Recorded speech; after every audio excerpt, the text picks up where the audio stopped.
That's so gay.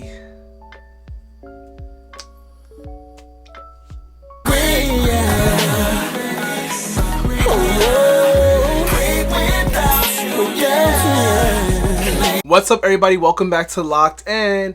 So today's conversation is gonna be on the topic that most of us experience on a regular basis, whether it's intentional or unintentional. Most of the time it's subtle, so you might not catch it, but most likely you experienced it. I know I experienced it almost on a daily basis, and the topic is on microaggressions. Whether you're a person of color, a black person, a woman, a person that belongs to the LGBTQ plus community, you belong to an oppressed or marginalized group, you definitely experience some type of microaggression. And unfortunately, we're probably going to experience it for the rest of our lives. I like to be transparent, and that's the truth. So everybody wants to know, what is a microaggression? What? Bro, what are you talking about, man? Well, microaggressions are slight snubs or insults that can be intentional or unintentional, directed towards somebody, which communicate hostile, derogatory, or negative messages. So where did we get the term microaggression from? It was actually a term coined in the 1970s by Harvard University professor Chester M. Pierce. It was used to describe the insults, slights he had witnessed against black people. So microaggressions actually came from the plight of black people. How's that feel? Hey, I'm not surprised. Now I got to show you how the West Coast works. The thing about microaggressions is that usually the offender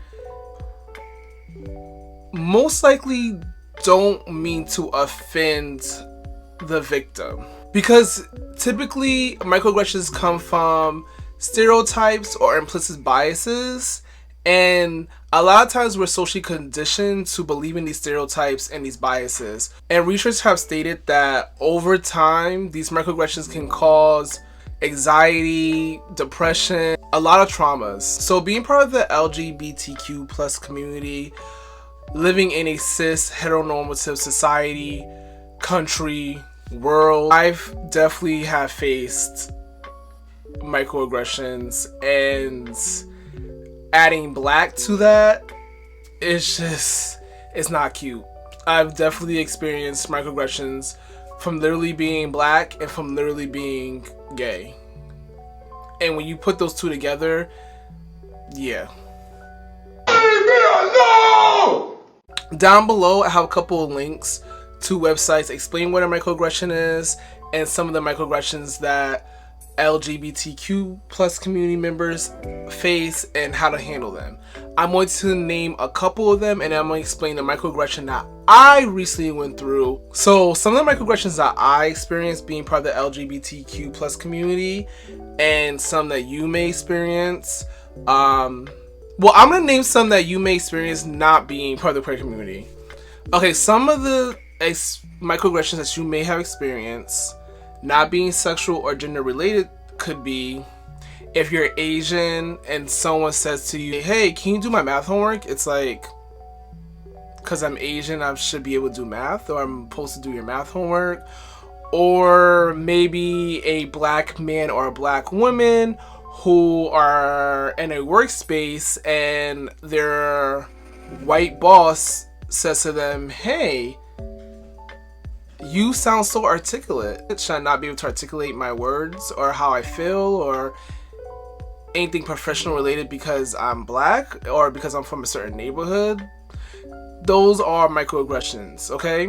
But I'm going to talk specifically about microaggressions that are faced from LGBTQ plus community members, because I just experienced one about a week ago. Went to Africa a week ago. Kill the lion, then I kill a goat. So some could include, that's so gay. Typically, people correlate "that's so gay" to something bad happening or it having a negative connotation to it. So if you're at a restaurant and they didn't have the condiments on the table, someone might say, oh, that's so gay. And maybe they don't mean it to offend gay people, but you're subconsciously attaching something negative to the expression that's so gay. Some other ones include claiming that being gay is a choice or a lifestyle. I personally hate that term lifestyle, because what lifestyle do gay people have other than, we don't have no lifestyle. Like, we do the same things that straight people do. Like, being gay or being a lesbian or being bisexual is an orientation. It's not a lifestyle. Like, it's an orientation just as being straight. We do the same thing that straight people do. We eat, breathe, sleep, go out, draw, go fishing, enjoy music. Like, we do the same thing. Cut the cameras. Dead ass. Another one is where people stereotype gay people to be a particular way. Just because I'm gay doesn't mean I like to go shopping, doesn't mean I know how to do hair. And of course not everyone believes this, but the ones that do, judge or stereotype gay people based on like what they see in the media or what they feel they know about gay people. Another one could be someone asking a trans person when they're going to have their surgery. That's really no one's business, and it kind of makes you like focus on their private parts and not focus on them as a person. Some people can't afford to have surgery, or some people choose not to have surgery, and as a trans person, that's totally fine. That's okay. It's no one's business, and period. Another one could be asking a lesbian or lesbians how they have or how they do it. That's no one's business. That's pretty evasive, and it's kind of all rooted in misogyny. I say unless you're like cool with them or you're friends with them, like actual friends with them, then it's fine to ask and you guys are having a conversation about that, about that particular subject, then it's fine. Other than that, it's really no one's business. Another microaggression towards the queer community is when someone has used the proper pronoun that they ask, or they don't use gender neutral pronouns. To me, it's just really confusing. Like, we have historically used they to describe somebody or a situation that we don't know if it's a female or a male, or we don't know anything about them, so we might just naturally use they. But now, since people of the queer community or the LGBTQ plus community, wants a certain pronoun attached to them, like now everybody's like hysterical over it. Like, I just don't get it. Like, y'all go around calling your cars she and he, so I don't get why calling another human being what they want to be called is an issue. Like, Nike, just do it. Do it! Just do it! Another microaggression could be like, I can turn you straight. If being gay is not a choice, how can you turn somebody straight? And when you say that, it kind of perpetuates that conversion therapy is effective and that it's okay, when conversion therapy is actually really harmful. A lot of researchers have wrote reports on how bad and destructive conversion therapy is. So when you say things like, oh, I could turn you straight, it kind of puts in people's heads subconsciously that being gay is a choice and that you're able to turn straight, and that isn't the case at all. Why are you gay? Who says I'm gay? You are gay. Another big microaggression is endorsing heteronormative behaviors. So what I mean by that is somebody of the queer community are treated to act the gender that was given to them. So if you're a male, you're supposed to be masculine and you're not supposed to be flamboyant. And if you're a female, you're supposed to be feminine. You're maybe supposed to be domesticated. Whatever your definition of what a female and a male should act like.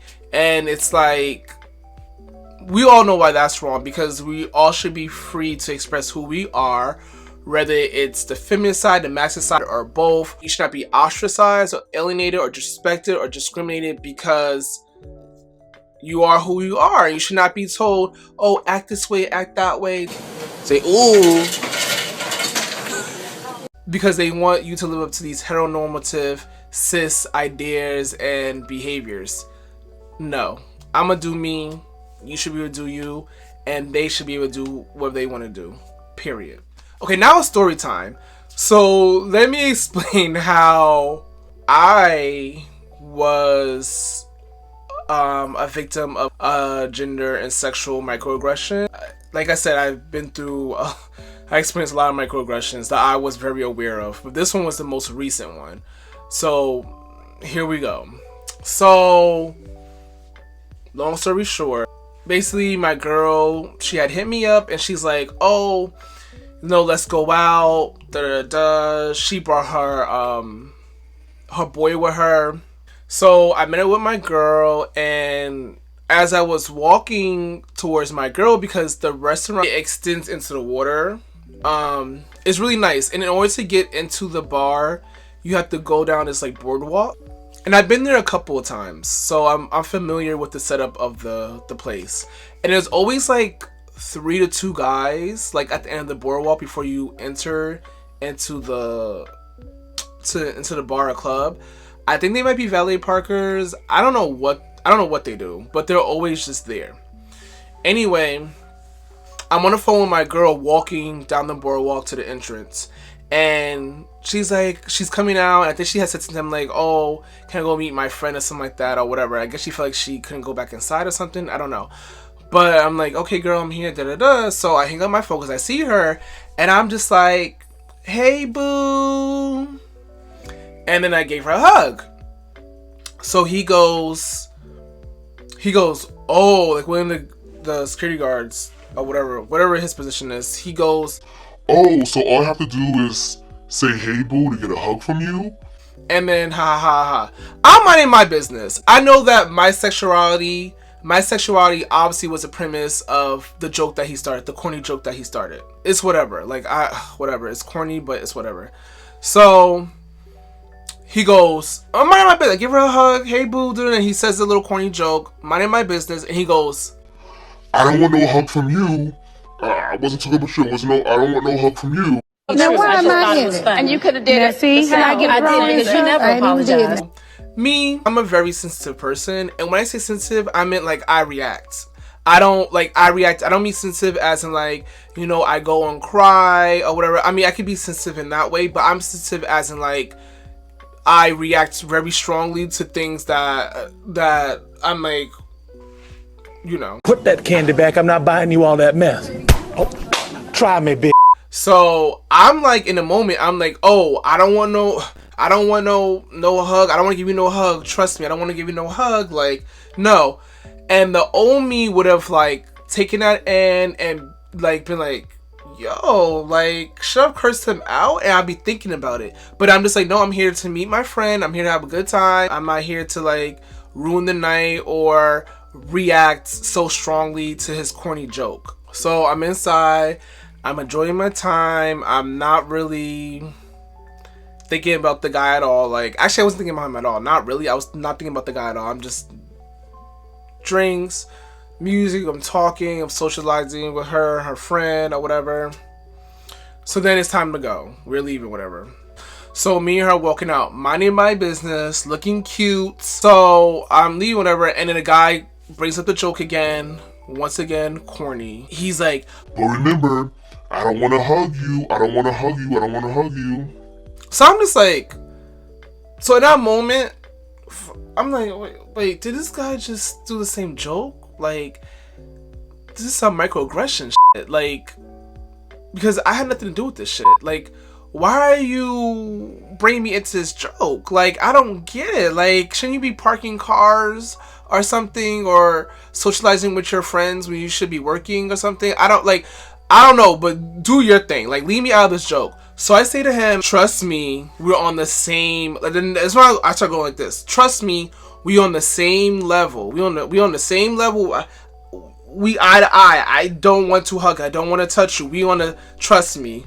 Social distancing. Like, I see you. We good. Okay. We good. I see you. We see each other. We see each other. We good. we good. Like, we on the same thing. Don't worry about it. I was like, baby, we good. So then his friend goes, baby. It was a side comment, but I called it. He was like, baby. And I'm just like, I was like 2 seconds from cursing his friend out, because I'm just like, obviously I don't mean baby as in a endearing way. I meant baby as in like baby as in like we not on the same level. Like, stop talking to me like the joke's corny. That's what I meant. Wait, stop the motherfucking music. You, are you dumb? So I grabbed my friend and I'm like, yo, let's make him jealous. I was like, hi baby, and I gave my friend a hug. And then he goes, because I said this out loud, he was like, I'm happy married with a wife and 6 kids. So I'm thinking to myself, you have 6 kids, but you want to hug my friend? You so thirsty to hug my friend? Wait a minute. So I said out loud, I was like, girl, let's go. Cheater!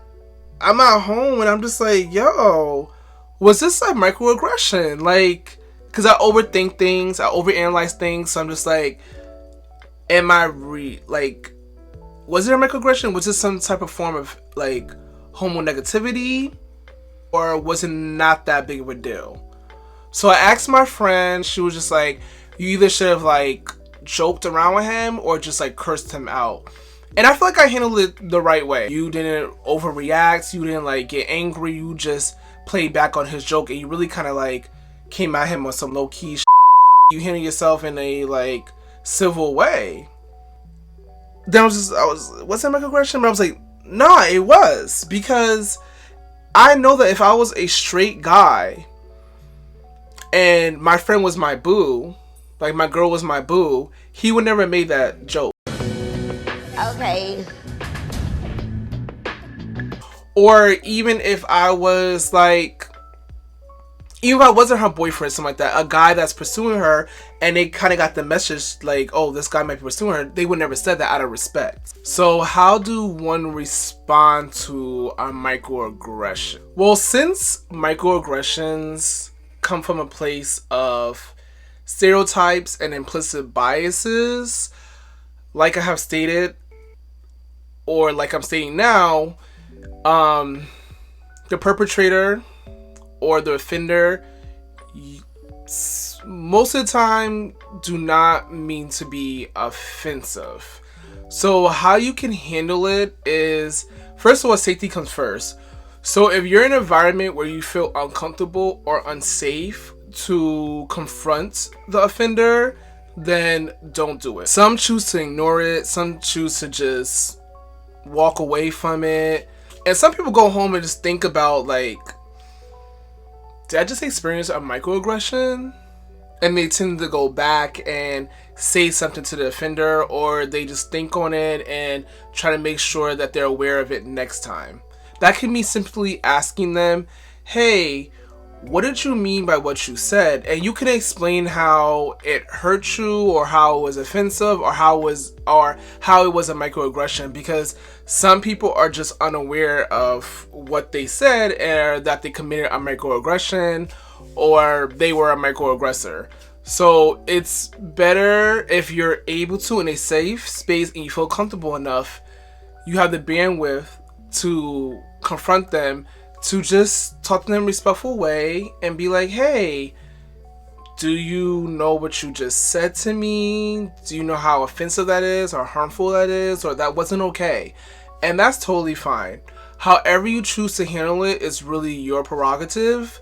But like I said, if you do want to confront them, make sure it's in a safe space, you feel comfortable, and you know what you're talking about. And I'm going through my different ways of how I should handle that.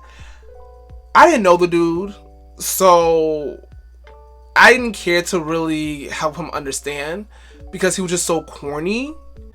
I think I handled myself the best way I could have. And don't let anyone make you feel less than a person. Do not let anyone intimidate you. You know, stay strong in who you are. Remember, continue being you, loving yourself, and that's it. Everybody have a nice day, have a nice night, and I'll talk to you later. Bye, guys.